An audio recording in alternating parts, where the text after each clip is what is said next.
Ms. Wojcinski, you claimed that 23andMe is all about consumer empowerment, but most people ended up actually exploited, not knowing that they signed up to have their genetic data auctioned off to the highest bidder. Yeah. We're not just talking about email addresses. We're talking about names, birth dates, genetic lineages, literal DNA.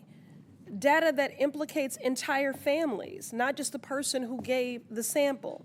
Ms. Wojcinski, can genetic data, even if de-identified, be linked back to individuals? I appreciate that question. Could genetic data be linked back to individuals? You would, you can link back. Your DNA is your DNA. If I have a way of matching it to something that potentially connects to you, then you could potentially identify. So the answer is yes. The answer is yes. The genetic data, even if de-identified, can be linked back to individuals, just the science.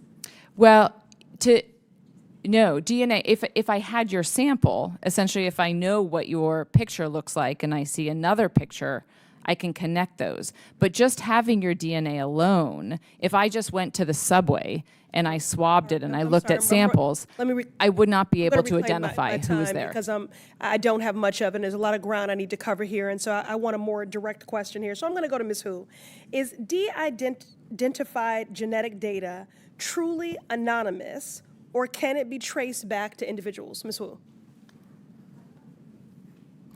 Thank you so much, Congresswoman. I'm not a scientific expert on that exactly, but there has been research on the limits of de-identification and also the risks of re-identification. All right. Fair enough, yes, it absolutely can. With just a few pieces of additional information, like zip codes, gender, or 23andMe's Find Your Relative feature, it becomes easy to re-identify people and to expose their personal health information. 23andMe's privacy agreement talks about anonymous data, but DNA can never truly be anonymous. That is the point. Now, Ms. Wojcinski, you said a limited number of customers were compromised by the data breach, but the truth of the matter is that out of the 15 million people who trusted this company, half of them, 7 million, had their data exposed. So that's not inconsequential, it's deeply consequential. And now that same data can be sold off to a for-profit pharmaceutical company, so you can understand why people are rushing to delete their accounts. But the thing is, when people have tried to log in and delete their data, they received error messages and then the website crashed. That is not okay. Your company is preventing people from deleting their information. Mr. Savage, it's time to put people first. Will you contact each of your customers seeking consent for 23andMe to continue holding their data? Yes or no?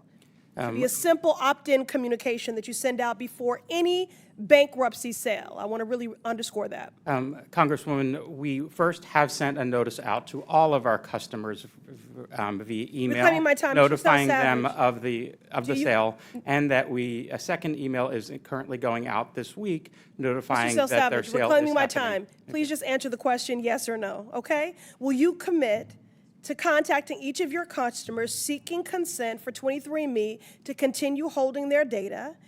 This should be a simple opt-in communication that you send out before any bankruptcy sale, yes or no? Congresswoman, it's not that simple. We believe we've already received that consent. Why not? These people are deserving of this, these assurances and this insurance. They're already, they've been violated in so many ways here. Ms. Wojcinski, will you amend your bid to commit to a similar consent requirement then? I don't believe I can talk extensively about my bankruptcy, about the bid, but I can say in the past, for example, when we did the GSK partnership, we proactively communicated with all customers. I know that. With that I know that. I know that. I know that. It's not good enough. It's not good enough. It is just not good enough. People trusted you with their more personal information. Show them you respect them. They do not need your apologies anymore, and they don't need your sympathy. What they need is legal protection.